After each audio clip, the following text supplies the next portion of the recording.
And on our panel tonight, the Home Secretary, Theresa May, the Shadow Chancellor, Ed Balls.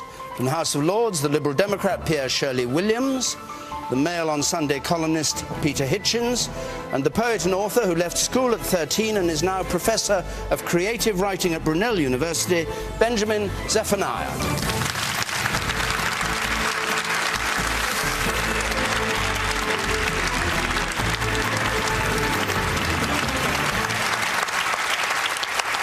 Thanks. Our first question tonight from Geraldine Hawkes, please. Is it right for the public sector workers to strike when they have been offered a better deal? Ed Balls. Well, we've seen at the very last moment, after months of non-negotiation, the government suddenly bring out a new offer and say that's take it or leave it, just at the last minute. And I think the unions are right to say they want to look at the detail of this now, but I don't think it's the right way to do things. And I was seeing in the Telegraph this morning, there was a comment in the Telegraph today which said, Mr Cameron is privately delighted that the unions have rejected the deal. The view in number 10 is that they have been craftily manoeuvred into a trap. I have to say, I don't think that's the right way to make decisions like this when you're talking about the long-term needs of the country, but also low-paid people in the public sector, dinner ladies and nursing assistants who've worked hard for many years and deserve to be treated better than that. I think both sides should be round the table talking. The unions will have to give some ground, but the government will have to give some more ground, because at the moment what's being proposed isn't fair, and this strike is entirely avoidable. Wait a minute, when you say both sides must give some ground. But surely the government has given ground. They say the offer is 8% more generous than what they had 10 days ago. That's the whole point. But it's still the case, if you look at the details, and it's only come out at the very last minute, after many months of procrastination from the government. Finally, some ground given. That's a good thing. It's good the government is finally taking the negotiations seriously.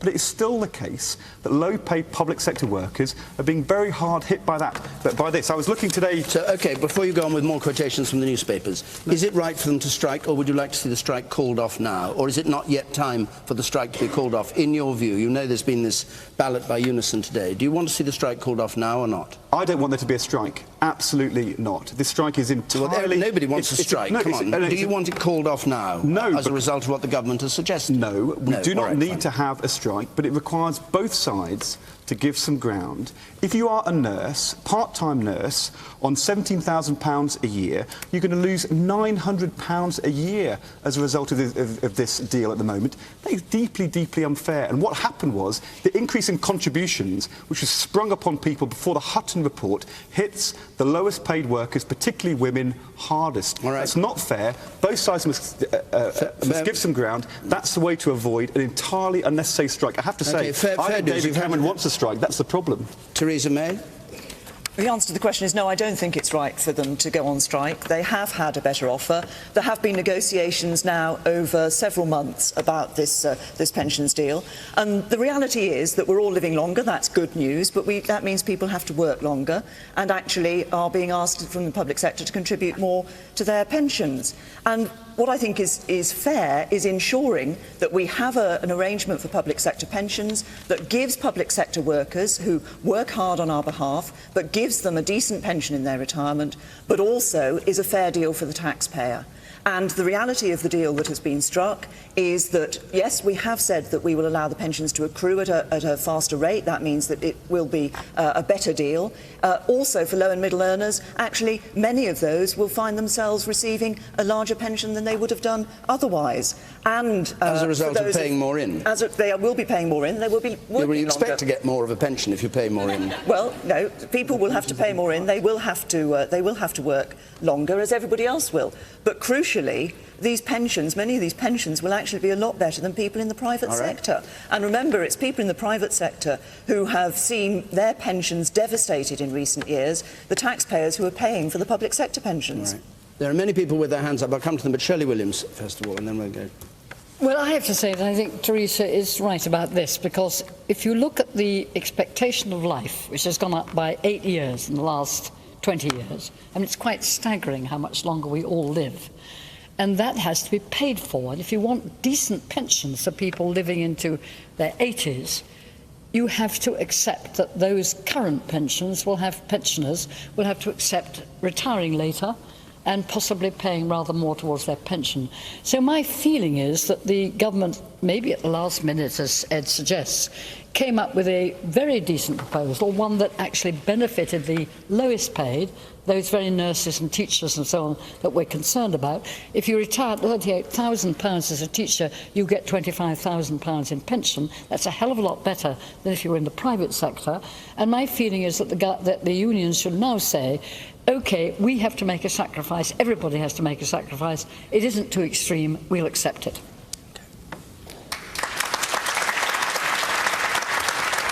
The man up there, the man in the fourth row from the back on the gangway. You, sir.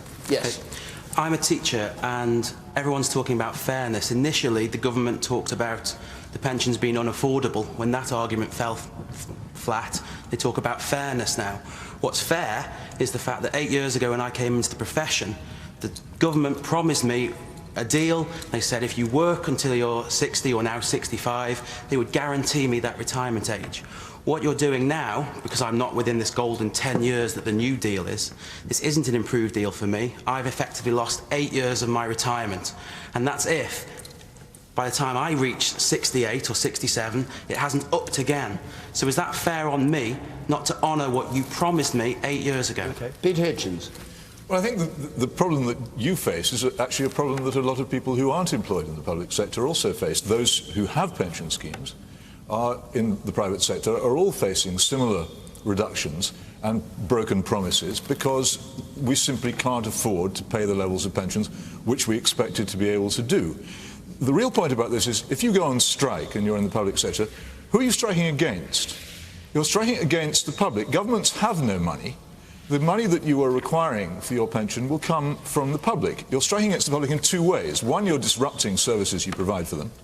The other is you're saying, give me your money or I'll carry on misbehaving. I don't actually think that's a very moral way to behave. And it is the case that so many people, I mean, we all sympathise with your problem, who could not?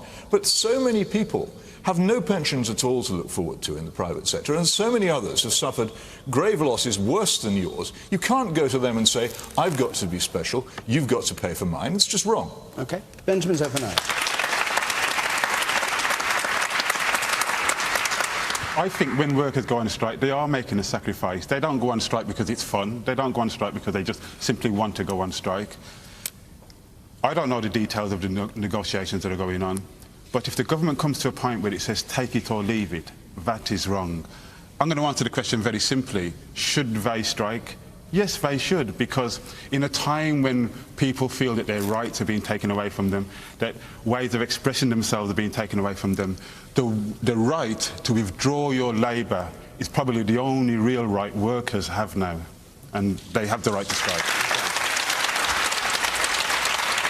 Let me hear from some members of the panel with their comments. The woman in the fourth row there, please. You. Yes. I think it's a shame that this issue has come up in relation to pensions just now, because I kind of look at this a bit broader in that it's about how we view our public services and the people that work in them. And I do think, Peter Hitchens, that there is a difference between the public sector and the private sector in the fact that there are a lot of lower wages, and also about what that gives to what those people are giving to us as citizens, and we need to recognise that in some way. And I do think... You mean they're a special case, unlike the private sector? Yes, actually, I do, because right. I think, but we shouldn't be dividing people in that way in terms of who's working where, but the public sector is important for our economy and our society, and they're doing a good job. And I think that it's representative of the attack that we've got at the moment on the public sector generally. Okay. The man up there on the left. I wonder if the members of Parliament on the panel could tell us what's happening to their pensions as public sector workers themselves. I wonder if they know. Yeah, contributions going up. What? Contributions going up. And amounts. Contributions are going up. No, it's been frozen as much as anybody else's. Ed Balls, you're looking a bit... It's happening the same way, but it's not happening in a peremptory way. There's a discussion happening between MPs and and the IPSA authorities, and they'll negotiate. No chance of a strike, I suppose. Well, I'm afraid that would be a popular strike. It might be very popular, yes. But the point is, though, MPs are on higher salaries and get bigger pensions, and we accept that we're going to need to pay more and work longer to get our pensions. The issue here is the lowest paid workers in the country being asked to take huge cuts in their pensions. There'll be no MPs getting cuts in their pensions, so why should that be happening to nursing assistants too? Sorry, I must interrupt for a moment, because that's not really fair. I agree that the government was late in making the last offer, but the last offer clearly was directed towards the lowest paid public workers and gave nurses and teachers and others with an under £40,000 income a substantially better deal than they had before. Ed Balls is saying that's right. No, Ed Balls agrees it's right. Sorry, I've got to address Zephaniah, though, because I think Zephaniah is calling for a strike. I'm not calling for one. I'm just saying if they've been in negotiations and they're not happy, they have the right to go on strike. With you. But in this particular case, to be honest, it's a strike of the better paid and the better pensioned against the less well pensioned, because there is clearly, the government has made a clear bias towards the lowest paid pensioners in the seat. We'll come back to you, Theresa May, the woman up there.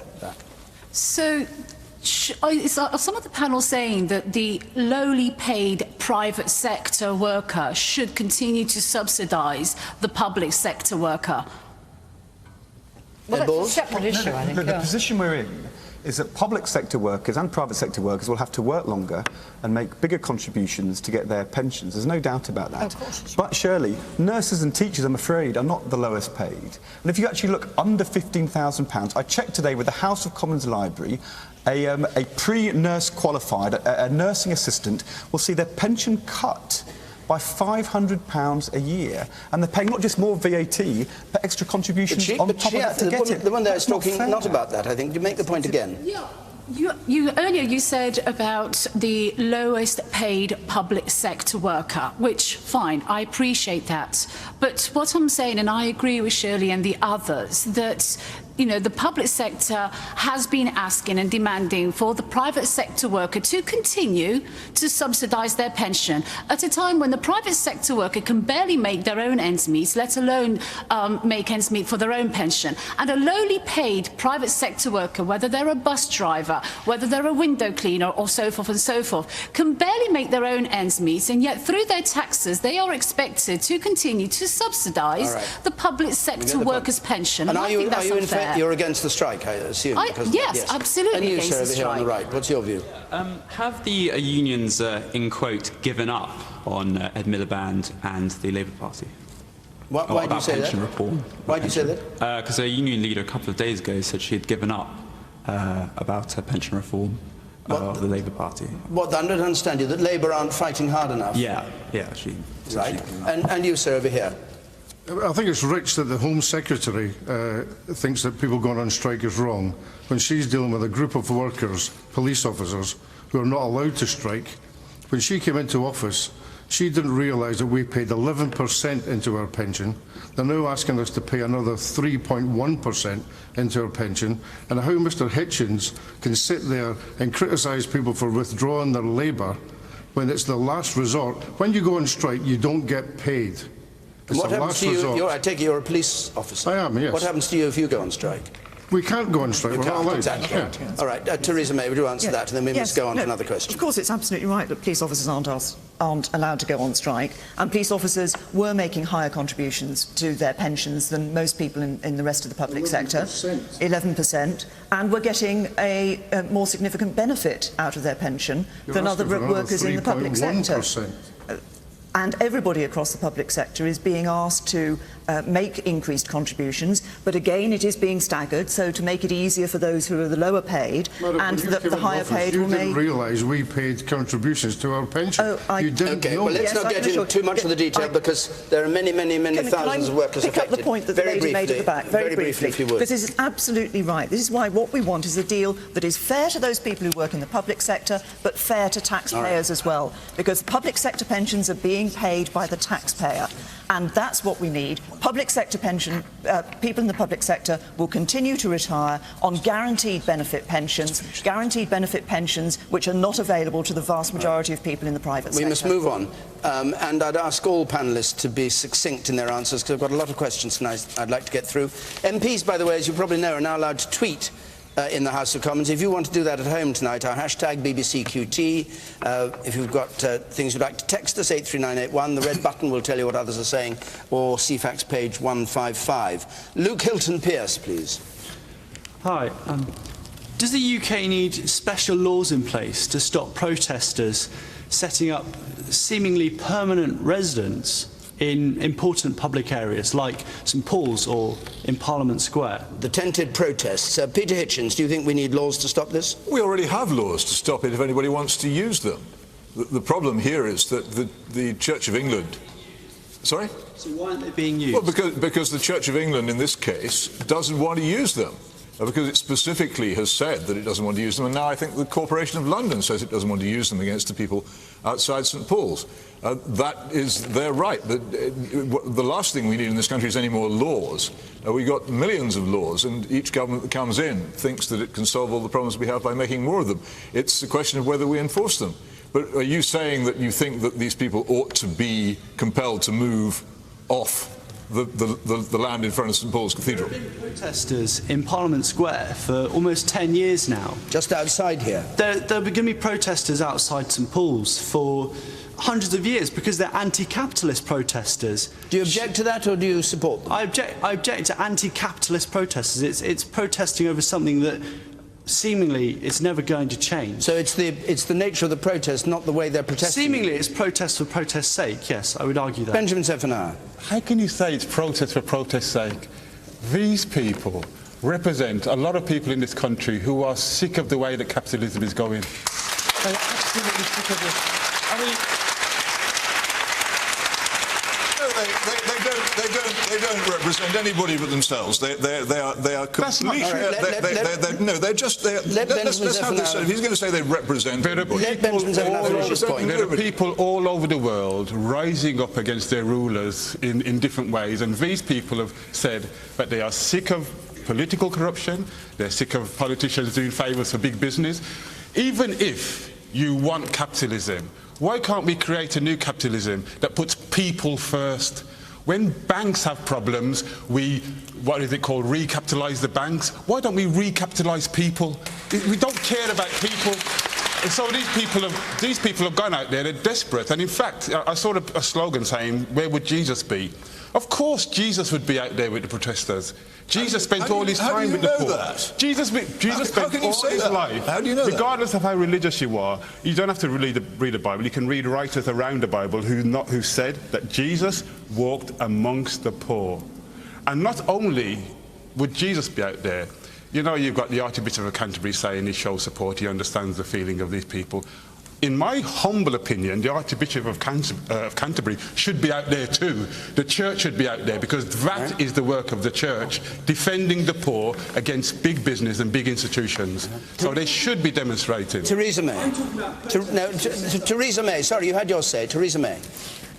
In response to the question, which referred to both the protesters outside St Paul's and Parliament Square, in fact, we have now passed some further legislation which will make it easier to deal with the protesters in Parliament Square.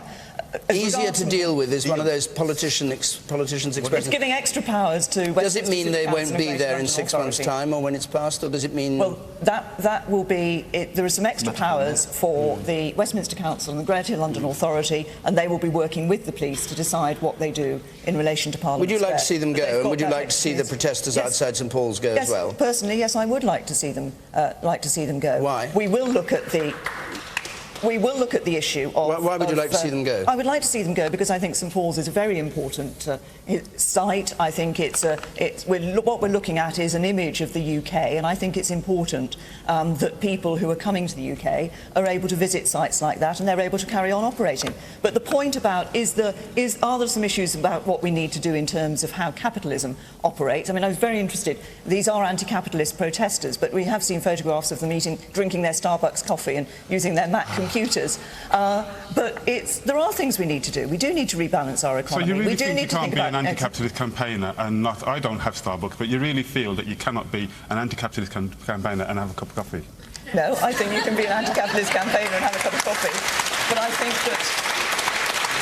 that why is Starbucks there? Why are Mac computers available? Actually, it's capitalism that's done that. Now, I think there are some things we need to do. We need to rebalance our economy between the financial services and manufacturing. We need to look at some issues around banks and corporate governance. But I don't think that these are issues that are just there being raised by protesters outside St Paul's. Let's come back to the St Paul's camp.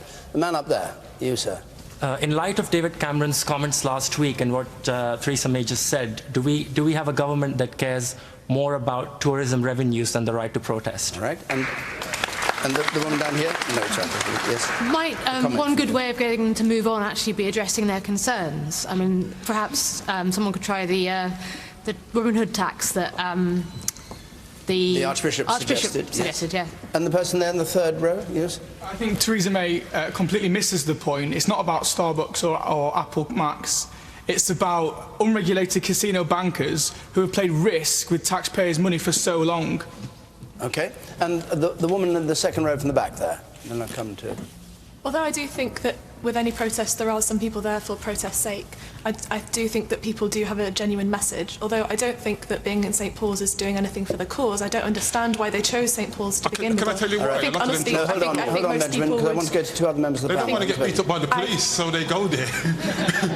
Because the idea of the police coming to St Paul's and beating them up wouldn't look good in Syria, would it? All right. Well, I mean, that's exactly what's happening in Oakland and California. Okay. Ed Balls. Just a reminder of the question, which was, do we need special laws to stop people setting up permanent residence in St Paul's? Well, the laws are there, but it's good that the Church is now discussing with the protesters how to do this in a negotiated and peaceful way. But I'm sure that that's what the Home Secretary should be doing about the protesters in Parliament Square. But this is all getting a bit simplistic. I mean, look, we know in the last 100 years, there's no doubt that our society is better off, and we've made great progress through our economic system, our capitalist economic system. There's no doubt about that, and alternative systems have failed, but there's different kinds of capitalism. In my constituency, there may not be people who are representing my constituency in Yorkshire outside St Paul's, but there are many people in my constituency who feel they work hard and the rules of the game don't always work in the interests of them and their children. That doesn't mean they're anti-Starbucks, but they say, why did we have a global financial crisis? Why don't we have more investment in skills? Why isn't there more long-term investment in our economy? And why didn't the Labour Party do it? Yeah, and of course that's right. It's correct. And we as politicians you can't dismiss this as a bunch of middle-class coffee drinkers. These are real concerns which are in communities up and down our country, and politics has got to rise to a better level and say we're going to make our system work in a more fair and long-term way for the future. That's our challenge, and if we can't do that, how can we expect there to be respect from our democracy, from our young people in the... So you support the protesters outside St Paul's? Look, what I support, first of all... just either you do or you don't.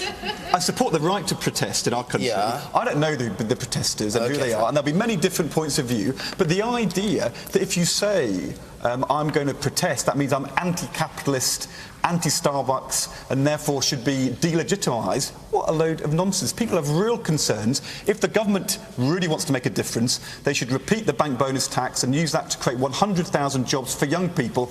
That would be really addressing the issues which people are talking the about. The bank levy that we've introduced actually raises more money and will raise more money each year than the bonus tax. Can I go to Shirley Williams, please? Shirley Williams. Yes. Well, I think it's a very serious message from the protesters. I think that the fact that we are now such an unequal country that the top 10% gets 31% of the income and the bottom 10% get 1.3, and that's nothing to do with politics. It happened under Labour and under the Conservative Party. And around the world. And around the world. I think this is really serious. I mean, I think people are angry as hell about the degree of inequality, and I think the gentleman who was 2 lines back, who said that above all what people resent is the feeling that their money has gone into saving the banks, and yet the banks seem to be able to push out bonuses on huge sums of money, far beyond what any of the rest of us could imagine. at a time when the banks have been saved by the taxpayer, that makes people absolutely furious, and I share that fury. Now the question is, OK, direct question is, what do we... Does that mean you're backing our 5-point plan for jobs in green? No, well, we can have different arguments about the best way to deal with it. But I want to just say that I think that the people sitting in the tents in St Paul, I hope they will agree in the end to go, because it's just bankrupting St Paul's at the moment, rather than where they wanted to be, which was the London Stock Exchange, where they couldn't ever get. But they are saying something we all ought to listen to, as are the people. Don't forget that Parliament Square began with a protest about the invasion of Iraq and Britain's involvement in it. So it's a way of watching all the time public anger and fury with what they think is happening without fairness to the general board of the British people. All right. I'll take a couple more points from the audience, then I'd like to move on. The man in the blue shirt there on the right, please. Yeah, I think there's a slight difference between the people who are in tents outside here in Parliament Square, who Shirley says has been there for 10 years, and their gripe was against Iraq and Afghanistan war. The people at St Paul's, rather than, as the gentleman down the end said, speaking for all of us, half of them go home every night and are not in the tents. All right. Half the tents are empty. And you, sir, up there? If the protesters represent the people, why don't they stand for Parliament and make change democratic way? Okay. Because they see this little game going on about tax them a little bit more, and the Labour Party, when they're in power, not doing anything, and then the Tories get in, and they see this little game and they see no change. Could I just ask why an entirely self-appointed group of people who decide to clutter up a very beautiful public space in the heart of our capital should be treated with such exaggerated respect? I went down there yesterday afternoon and I talked to a lot of them. They have nothing interesting to say about economics. They know nothing about it. They have nothing interesting to say about anything, actually. They are simply a bunch of protesters who are, like everybody else, against poverty, war and injustice. Who isn't? Why should we treat them with such seriousness? And all this stuff about what would Jesus do? Jesus had nothing to do with politics and specifically rejected it. My kingdom is not of this world. These people should not be treated as if they deserve exaggerated respect. It's time they went home. They're making a mess, and they're actually rather silly. All right. I'm going to move on because we have a long agenda here. Stephen Gold, please. Question from Stephen Gold. Sarkozy said today, if the euro explodes, so does Europe. Was he right? French president said if the euro explodes, so does Europe. And of course it centres on what's going on in Greece, and probably even tomorrow we won't know what's happened in Greece, or maybe for a few weeks. Shirley Williams, if the euro explodes and the eurozone collapses, does Europe collapse? No, not necessarily, but there's no doubt that it would do a great deal of damage to the morale of the European Union. They aren't the same thing, but nevertheless the point is quite well taken. Let me be very quick about it.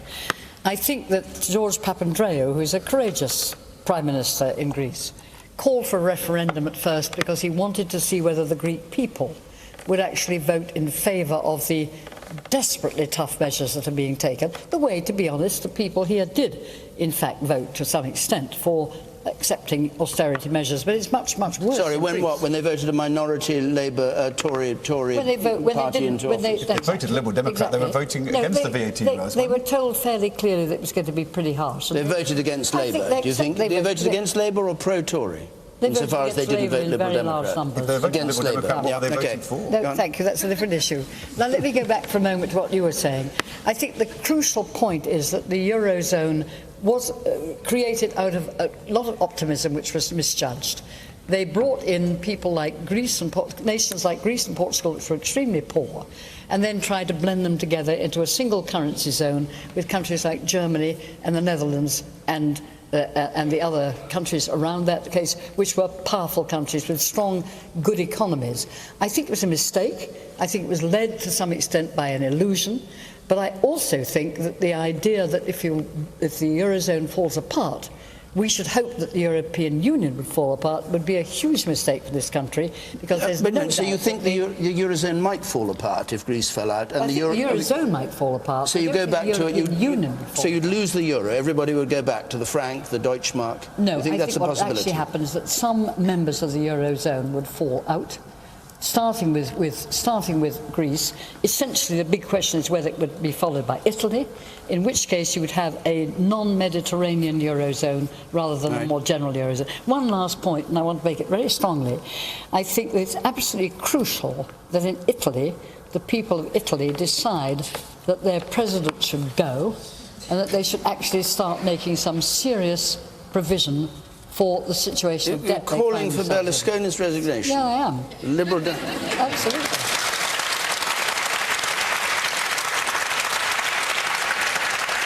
I always thought it was parliamentary etiquette that you didn't call for heads of state in other countries. Don't deserve etiquette.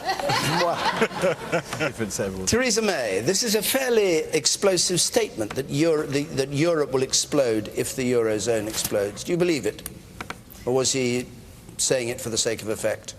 I'm not sure I do agree that if the Eurozone explodes and the whole European Union would explode, would cease to exist. I think it is also important that we remember how significant it is for us and our economy that the Eurozone doesn't explode, that actually what we see, what we need to see happening is this issue being brought to a conclusion in the sense of something being done. Now, last week, was an agreement that brought a degree of stability. The market showed some positive reaction to it. Obviously, what's been happening in the last couple of days has brought back a degree of uncertainty and instability.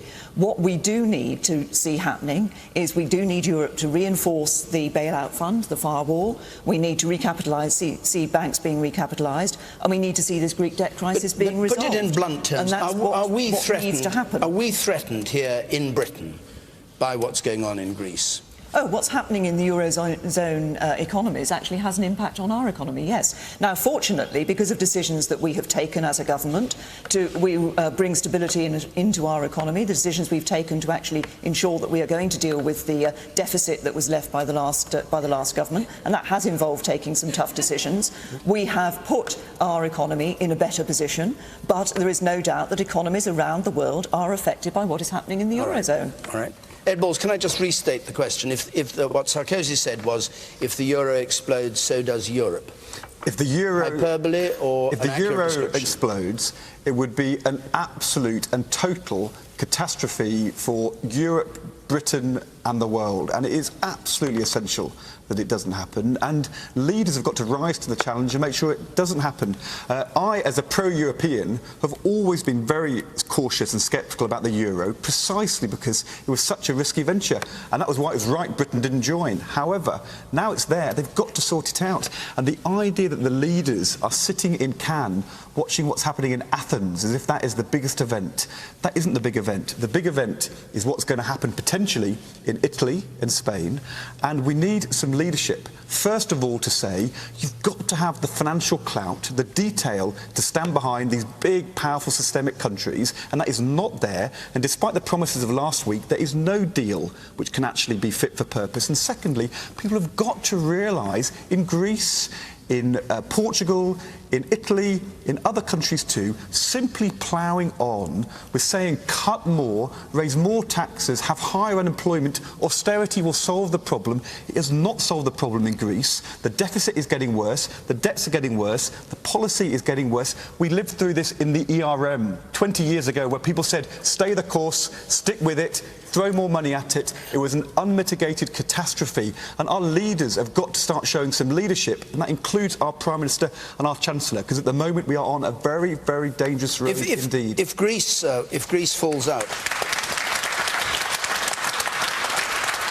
if Greece falls out, is that the euro exploding, as Sarkozy put it? No. So you could where Greece going? Well, the thing about Greece is it's a small country with high debts, which has no real access to financial markets and is supported by governments who are telling the Greek people to do things which aren't working. However, Italy and Spain, massive countries, huge exposure to banks, a real question mark politically, but also, is the European Central Bank going to be a central bank? We're now being told by our Prime Minister the IMF may need to step in to solve it. The Eurozone should step in and solve this problem. They've got to accept the reality of a monetary union, the mutual obligation, the need for financial firepower. All of this procrastination is unbelievably dangerous for Europe and the world. Unbelievably dangerous. We've heard from the three politicians on the panel. Let me hear from the audience, then I'll come to the other two members. You sit up there in the blue shirt with the red tie on. Hi, Mr. Sarkozy also said that it was a mistake to let Greece enter the euro. So therefore, it was a problem of their own making. They should be worried about it. British government shouldn't be worried about it at all. Okay, and you, sir, here. I'm very worried that the nature of the bailout doesn't fix the issue of solvency. It only solves liquidity, and I think that's just pushing the problem further down the track. All right, and you, sir, up there. I think the important thing about this is twofold. Firstly, there's nothing within the Eurozone treaty to allow any member to exit. And secondly, and more importantly, when you look at the amount of pain the last austerity measures put onto the Greek nation, then essentially it's similar to what was imposed on Germany after the First World War with the Treaty of Versailles. Do you mind if Greece falls out of the Eurozone or not? Personally, it doesn't concern me, but it concerns me. You don't think it'll affect us? It will affect us, of course. Well, then it must concern you. Well, the exit doesn't concern me. It's the nature of the exit. Right. And the woman here with the green scarf on. Would it be less damaging for Greece to leave the Eurozone now than to lurch from one bailout to another? Peter Hitchens. Well, I think it probably needs to be sorted out soon, because huge sums of money are being hurled onto a bonfire at the moment with no visible result. My answer to the fundamental question is whether Europe will explode if the euro explodes is beware of conventional wisdom on this subject. Ed Balls was quite right to recall the exchange rate mechanism, which we were told by all our leaders we had to stay in over and over and over again. And again, we tossed hospitals and warships and schools into the sea, billions and billions of pounds, trying to keep our status in the ERM. And then when we left it, we embarked on probably the most prosperous economic period of our recent history. I think the euro, and those of us like me who opposed it on principle from the beginning and were derided by much of conventional politics as xenophobes and little Englanders and worse words than that for saying it, also said from the start, this is a crazy project. It's the economic equivalent of making water flow uphill or perpetual motion. It's building the roof of a house before you've built the walls. It was never going to work. The question is actually now how they are going to get out of it doing the least damage. My suspicion is, as with the ERM, the sooner they begin to think seriously about getting out of it, the better for all of us. Is that Greece you're talking about, well, in terms of Greece, or collapsing the whole system? In terms of Greece, I see that the Greek people having austerity measures imposed on them, which will make absolutely no difference to the state of the country, which just seem to me to be collective punishment. And you can see the frustration and despair that perfectly honest, straightforward, hard-working people in Greece are undergoing at the moment. I can't see any advantage in that. To sit here and say, let it get out, let it fall out, seems to be irresponsible because of all the disastrous consequences that might follow in the banking industry if it suddenly fell out. But I do think those in charge should stop clinging dogmatically and ideologically to their belief that preserving this crazy single currency project is the most important thing for Europe to be doing. I think it was a mistake. Some way will have to be found of reversing out of it, doing the least possible damage. That's what they have to do in camp. The woman up there in the spectacles. Yes, you man. I would like to know how the Greeks are expected to work their way out of the problem. In 9 years' time, they will still owe 120% of GDP. Where is the light at the end of the tunnel for those people? Benjamin Zephaniah. It's interesting, in order to talk about on this subject, this gentleman over here was the only person that talked about the people of Greece. The people of Greece have been, I'm sorry to talk about the people again, they've been on the streets protesting for month after month lately. And now their leader says, or suggests, that there may be a referendum. It's actually too late. Will the project collapse? I don't think it will collapse. Greece got in because it cooked the books. And Portugal, probably the same. and Italy, our friend there, probably the same. So they got in on false pretenses anyway. And if you believe in the European project, which I don't, you've got to play the game, you've got to play by the rules, and they didn't play by the rules in the first place. So I think, you know, the euro, lots of things happen to the euro, but the European project, I think, why not let a country leave if they want to leave, or if they have to leave? But I think it's important to say, David, our Prime Minister and our Chancellor have been saying to Greece for the last year and a half, you should raise more taxes, raise VAT and cut spending like we're doing in Britain, because it will work for you. And what's happened in Britain, our economy is flatlined for a year, our unemployment is rising, austerity, I'm afraid, Theresa, is leading to more borrowing as well as low growth here in Britain. We should stop lecturing other people to do what's not working in Britain and start putting our own house in order as well. Theresa May. And we all know what your answer to that is, Ed. Your answer to that is that actually we should go and do more borrowing, even more borrowing, because you seem to think that the way to get out of having a debt on your credit card is taking out another loan. And we all know that that's not the way to do things. And if we were to follow what you're suggesting, what would happen is, sadly, the markets would turn against us. We'd see interest rates going up. It would be more costly for businesses. Theresa, and everybody would be paying more on their mortgages. That's the impact of what you're proposing. That is economic incoherence. The idea that you can talk about a country in that way. We were told a year ago if we cut faster than every other country, we'd grow more strongly and the private sector would create jobs. Our economy is flatlined. We've grown more slowly than other European countries. Our borrowing is £46 billion higher. And the private sector has created jobs? No, the private sector has created far fewer jobs than the public sector has lost, which is why employment is falling and unemployment is rising. How long are you going to carry on with an economic experiment which is costing huge amounts, hurting many families up and down the country, and is not working? It's time for a plan B. And your plan B means... Shirley Williams, brief. As a fellow supporter of the government, along with Theresa May. Very brief, yeah. The dilemma is that we've got Italy, which is paying nearly 7% interest rate. We're paying 5% below that. And of course what happens is if you cannot persuade the markets of what you're doing, you are punished very hard indeed. And Italy is being punished beyond its capacity to respond. OK, I'll take a couple more points from the audience. You in the front there, please, first. Just a comment, if you would, not a question. OK, so I guess I feel that the the economies of the countries in Europe and around the world are much too reliant on the markets. You mentioned it, that if we were to change our austerity measures, then we would not be supported by the markets. What's happened in Greece has made the markets go crazy. Maybe we really, maybe this is something the protesters and outside St. Paul's are saying, but maybe we shouldn't be so reliant on the markets. OK, and a point from you, sir, and then I'm going to go. Sarkozy said that there shouldn't be a referendum in Greece. Now, the thing about a referendum would have been that it would have given moral authority to the government to enact those austerity measures. So this strikes me as actually rather undemocratic or anti-democratic on the part of Sarkozy and the others who said the same thing. OK. And you, sir, at the very back. I just want to correct the Shadow Chancellor that our economy is not flatlining. It actually recently grew by 0.6%. So you really need to stop doing those hand gestures at PMQs because they're really annoying. But this... it's not flatlining, it's actually... Hold on. Our camera didn't catch you doing the gesture. Perhaps you just do it again for our cameras so people at home can see. Gestures at PMQs. It's not just annoying to the PM, it's annoying to viewers at home. Over the last year, our economy has barely grown at all. No, his point is it's gone up 5%. No, but it went up a bit, then down a bit, up a bit, down a bit. Across the year, basically flat. That's why unemployment's rising and borrowing is going up too. It's not working. It's still growing, that's the point. It's not working. It's still growing. All right. There's a light at the end of the tunnel. All right, now let's... Why won't you welcome the growth that has been? And your plan B would involve more borrowing, and you can't borrow your way out of a debt crisis. All right. I want to move on. This is...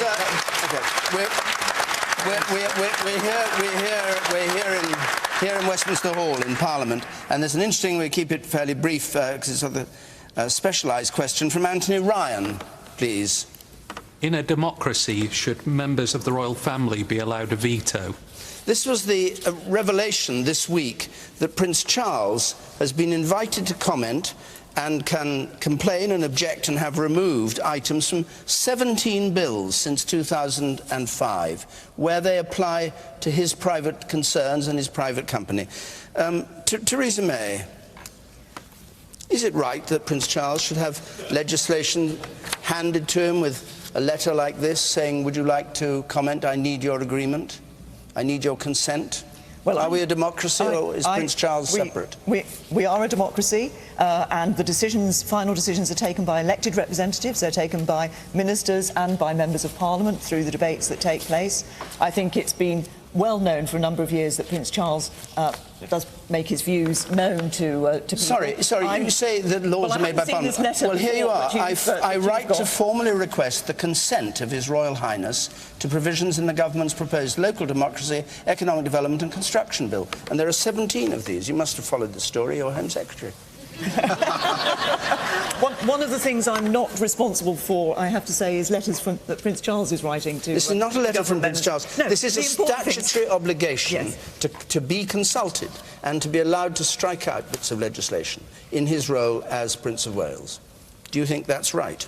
What I think is right is that final decisions about these things are taken by elected representatives. If you're looking at planning issues, there are statutory consultees, all of whom have an opportunity to put forward their views on any proposals that are taking place. But what matters is, at the end of the day, that decisions are ones that are brought to Parliament and are taken by Parliament. Ed Balls, this was Labour, of course. Baroness Andrews, who was Under Secretary of State, who wrote this letter. You must know this story. What do you think of the constitutional propriety of it? The truth is, I don't know anything about the story, but I do know about... You should, shouldn't you? Well, what?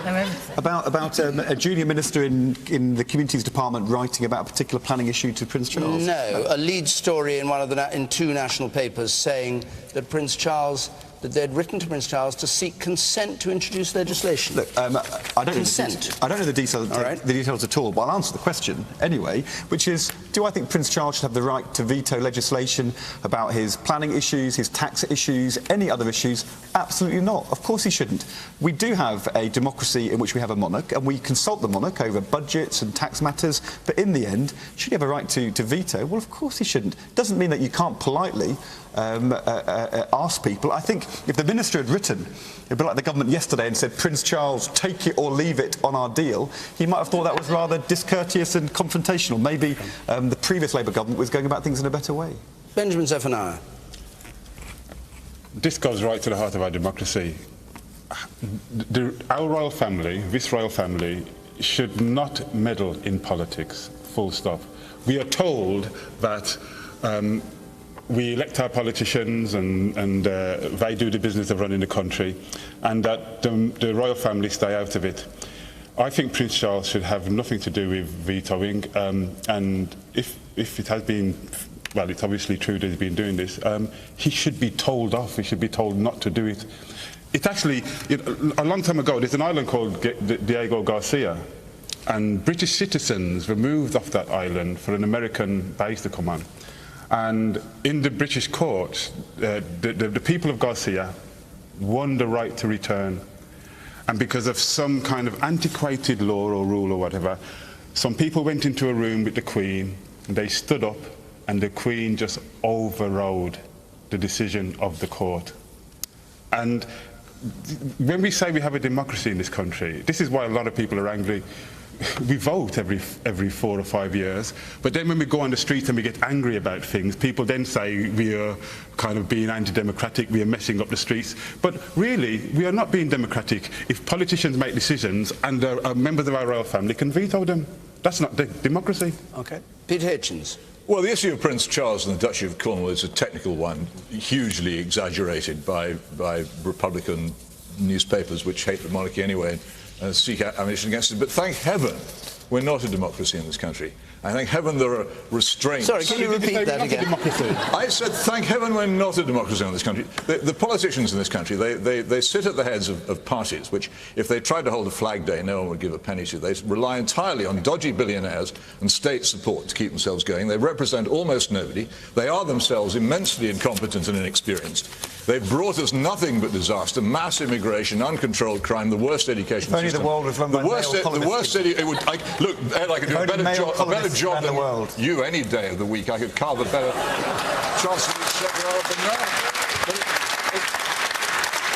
Why Why should we be so glad to be run by these people who have no experience of anything and don't know anything and make a mess of everything they do? The crisis that we're in at the moment is caused by democratically elected politicians, allegedly. Why shouldn't you be glad that somewhere in our system there are restraints on them? I'm personally delighted. I think it should be more. I think the democratically elected politicians of this country have messed it up. But are you seriously saying this country should be run by the monarchy?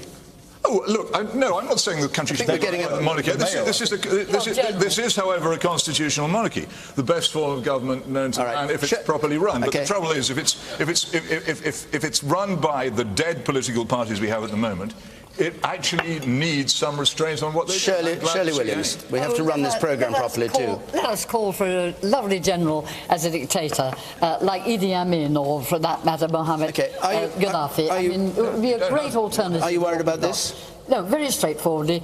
The prince should be free to express his view like anybody else. He should not be free to have a veto. Which he has at the moment. If that's right, I haven't followed it, but if that's formally right, asked for 10. All right, fine. Let's go on to another question. We've got a few minutes, or 10 minutes or so left. Take a question from Simon Marshall, please. Simon Marshall. Do fathers have the right to equal access to their children once they divorce? Do fathers have the right to equal access to the children once they're divorced? And this is because of a report which has just come out, which says that no legislation should be introduced that allows a parental right to shared or equal time for both parents. It was a question about the role of the fathers when families split up. And the report said that there should be no legislation creating a risk of a perception there's a parental right. Benjamin Zephaniah. I'm not quite sure if I understand this. So the father does not have the right... Statutory right, equal with the mother. We can't keep telling fathers to have equal responsibility and not give them equal rights. Okay. Theresa May, is this going to be adopted by the government, this idea? I can't say whether it's only come out today. I can't say whether we will adopt that particular part of the proposals. This is a report by David Norgrove. It was commissioned by the last government. It's been reported by you, was it? This is an issue that has caused concern for members of Parliament across the House in all parties for some considerable time. In fact, there are some issues in there that I know we will be wanting to take on, which are things like speeding up the care process, but. One of the things that I've been concerned about for some time, and when I spoke for the party on family policy when we were in opposition, I very much thought that there should be actually a legal presumption of shared parenting. I think there should be more emphasis on mediation, because what happens when couples split up and when children are involved, sadly, we see bitter disputes going through the courts. It's an adversarial system. I don't think it actually does the best for anybody, and certainly not for the children who are involved. So mediation up front, and I'd like to see there's been some very good work in parts of the United States and Australia well, let's stick about with shared parenting plans. Yes, the woman there in the second row. I just wanted to ask, what would happen, say, a lot of the times when mothers move to different countries with their children, what would you propose to kind of make sure that fathers also get a chance to custody if the child is in a different country? Ed Ball says that he called for this report in your capacity as... Children's Secretary. Children's Secretary. And what do you make of this particular clause in Norgrove's review? Well, this is a complex legal matter, and I'm not a lawyer. I did commission the report precisely because I was worried about these issues around fathers' access and grandparents' access too. And in the interim report, as I understand it, Mr. Norgrove did say he wanted to look at the issue of having a legal right for fathers. And then he went and studied some of the international experience, in particular the Australian experience, where this was done 5 or 6 years ago. And the result was, of establishing the legal right, is there was a huge increase in the number of child custody cases which moved from mediation into long protracted court battles, and therefore it made it more likely, as I understand the report, you'd end up with legal battles which are very damaging for children rather than being sorted out through mediation. So when the Home Secretary says she wants more mediation, I think Norgrove is saying that is exactly why you should make sure you change the culture of the courts and the way in which our processes operate. But if you simply go for changing the legislation, you actually move away from mediation and back into children being badly damaged in court processes. As I said, it's a complex area, but we don't want our kids being dragged through long court battles. So I think that's why he's made the recommendation he has. All right. OK. Yes. It shouldn't be about the sex of the parent. It should be the content of the character. The character? Well, I think it should be about the best interest of the child. And the woman at the back there, but there is this issue about fathers finding it more difficult to have access. Isn't there? The woman in the back there, yes. I'm sorry, but there definitely maybe should be a move towards more mediation, but the fact that if you're making it harder for a court case to come into power, sometimes children need that. Sometimes mediation is completely out of the question, and one of the parents is abusive or, is not actually able to look after a child. All right. And the woman there? You? Me? Yes. Yes, the powers that be seem to fall over themselves to apply human rights and equality to different sections of society, but why can't they give divorced fathers the same courtesy? Peter Hitchens. Well, of course fathers ought to have the freedom to see their children, but in practice it won't work out that way. There's a huge mass of case law since the 1969 divorce law reform, which makes it harder and harder for fathers both to have custody of the children and indeed to have any say in the disposition of the property of the broken marriage. The real question here is not in the arrangements you make after a divorce, but in the fact that we have a disastrous divorce law. I think another part of the Norgrove report actually speaks of making it possible to begin a divorce now on the internet. Divorce in this country is far too easy. It's easier to break up a marriage in this country than it is to get out of a car leasing agreement. And this was an arrangement we made in the 1960s when we thought it would be a tremendous liberation for adults trapped in unhappy marriages. Well, it may well have been such a thing, but the problem is the people who paid the price of that were the now millions of children who've been the victims of their parents divorcing. And it doesn't matter what sort of arrangements you make for custody or child support or anything else. Every time a marriage breaks up, the children suffer. It is time we re-examined the divorce reforms of the 1960s and realised that at the very least, the divorce law should distinguish between parents with children and parents who don't have any. They've been immensely cruel and disastrous for children.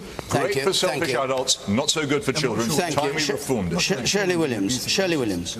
Well, briefly, if you would. No, very briefly. I think it's absolutely right for the report to say that the primary issue should be the welfare of the child. I think that we are selfish in many ways in seeing children as secondary to the interests of adults. In that sense, I've got some sympathy with what Peter said. I think we have to now face up to the fact that the UNICEF and other people find that British children are among the most unhappy in the Western world. We have to address that, and we should address that. And I think that in that respect, both Theresa and Ed are right to say that this report is an attempt to get it right. Okay, thank you. And we've just got time, since you mentioned happiness, for a question from Richard Ibbott, please. What do you think is the essential ingredient of GWB, general well-being? This is the government's proposal through the Office for National Statistics to measure well-being as alongside gross national product and all the rest of it. What do you think is the essential ingredient? We've only got a few moments, so I'll just go round the panel from left to right. But one of the things they say, are you satisfied with life, or are you satisfied with your husband? Do you trust Parliament? Benjamin Zephaniah, what would it be for you? Are you happy with your personal income, perhaps? What makes me happy is breathing, and that may sound kind of crazy, but I wake up in the morning, I'm happy I'm alive, and I don't expect too much from this life. Okay. I'm almost tempted to stop there, but thank you very much. Theresa May, what do you think the essential ingredient of general well-being? We leave aside the issue of whether it's sensible for the taxpayer to be paying for the investigation. I think the trouble is that something like this, you're always going to get a raft of things, because for any individual, it's always something different. But for you, power? No, for me, no. For me, I think it's actually a good, solid relationship with somebody else. Okay, Ebbels? Well, if I don't say that, I'll be in trouble. Yeah, you will. You got kids. For me, it is easily seeing our children growing up and flourishing, and our obligation is to make sure that the world is fit and proper and fit for purpose for them for the future. But undoubtedly, seeing your kids grow up and develop is the most fabulous thing in the world. As you have to apply this. There are 3 months to decide these questions, so everybody can contribute. Is that all? And yes, that's all. But that's not. Is Prince Charles being consulted? I'd be disinclined to say he has a veto. Shirley Williams. The best things in life are free, so family relationships, friends, and the countryside. Right. The countryside isn't down here, so we can add that. Peter Hitchens. Faith in God.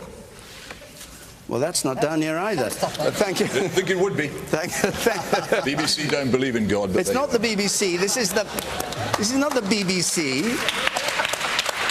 Have a care, Hitchens. This is the Office for National Statistics, which maybe is we knew we get it, which maybe as powerful as the BBC. I'm sorry, we have to stop. Our